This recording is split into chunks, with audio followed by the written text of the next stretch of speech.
دوستانو، رفیع الله میری متا سره دی پنتون لخوانه. نن به تاسو ته د ګرافیک ډیزاینینګ چې کوم درې منصور دي چې عبارت له شیپ څخه دی درس وړاندې کوم. ټول اشکال چې تاسو وینئ دوستانو دا شیپ څخه جوړ شوي. همدارنګه د ګرافیک ډیزاینینګ چې ټول عناصر دي دا هم د شیپونو څخه جوړ دي.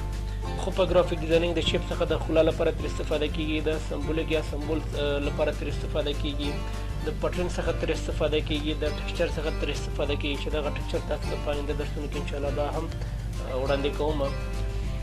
او بل دا چې په ګرافیک ډیزاینینګ کې شیپ د 2 ډایمنشن یا ابعاد څخه جوړ شوي چې په هایټ یا لوړوالی او ویت یا پلانوالی باندې اندازه کیږي. شیپ د تعریف نه پس راځو دوستانو د شیپ پولې ته چې یا د شیپ باونډري چې په 3 اقسام باندې ښودلی شو مونږه چې یو عبارت له شیپ از لاین دی چې شیپ مونږ د آوټلاین په شکل باندې ښودلی شو چې څنګه تاسو دغه عکس کې وینئ. او بل چې دی دوستانو شیپ ان کلر دی چې د رنګ په شکل باندې ښودلی شو اما آوټلاین یا سټروکونه لري. او بل چې دی دوستانو شیپ ان نیګیټیو سپیس دی، تاسو ته د مربع شکله په منځ کې دایره ښودل شوې د بل شیپ د پنچ کولو یا کټ کولو څخه لاسته راځي.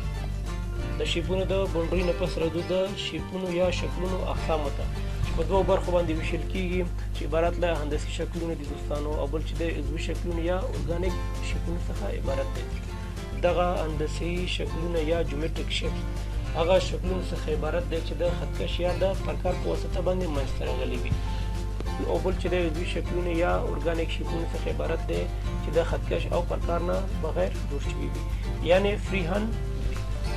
څنګه چې مې تاسو ته په تعریف کې ویل چې د شکلونو یا د شیپ څخه په سمبولونو کې ترې استفاده کیږي، تاسو ته دلته په مثال کې ښودل شوی دوستانو چې څنګه د شکل څخه تاسو ته په سمبولونو کې ترې استفاده شوی. دلته دا وګورئ دوستانو، دلته تقریبا د 3-4 شیپ د مجموعې څخه د کوم چې کوم ویلچیر یا د مریض چې کوم یا هغه چوکۍ یا بایسکلي هغه ترې جوړ شوی.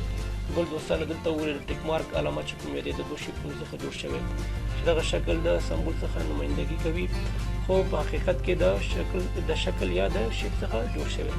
مثال دلته وګورئ دوستانو چې د شکلونو څخه په سمبولونو کې ترې استفاده شوی.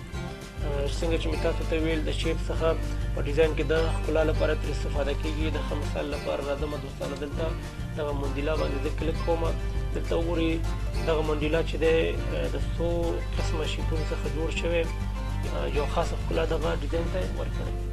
او بل چې دی دوستانو دغه ډیزاین ته وګورئ چې د شیپ څخه په کوم قسمه ترې استفاده شوی چې یو خاص ښکلا همچنان دغه ډیزاین ته وربخلی. او بل چې دی دوستانو دلته د زمری عکس دی چې دا چېرته زوم آوټ کړو دوستانو، دلته وګورئ د مختلفو قسمه شیپونو څخه دغه زمری عکس ته ډیزاین ورکړی چې همچنان دې ته هم یو خاص ښکلا یې وربخلی.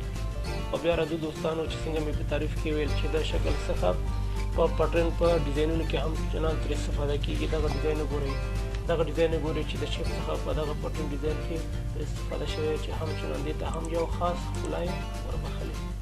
دغه مثال هم وګورئ چې د شکل د استفادې څخه په پټرن کې ترې استفاده شوی چې دی. او بل چې دی د ټیکسچر په ډیزاین کې هم چنان ترې استفاده کیږي چې ښه مثال لپاره تاسو کولی شئ دغه عکس ته ځیر شئ یا وګورئ. بل آخرنی موضوع چې دی دوستانو د شکلونو ترکیب یا کمپوزیشن دی چې د څو شیپونو د یو ځای کولو څخه یو سمبول یا یو شیپ لاسته راغلی.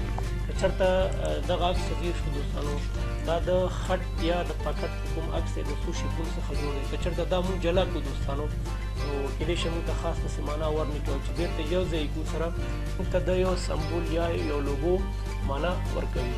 نو دې نه معلومیږي دوستانو چې د شیپونو د ترکیب هم چې دی دا په ګرافیک ډیزاینینګ کې هم مهم رول لوبوي.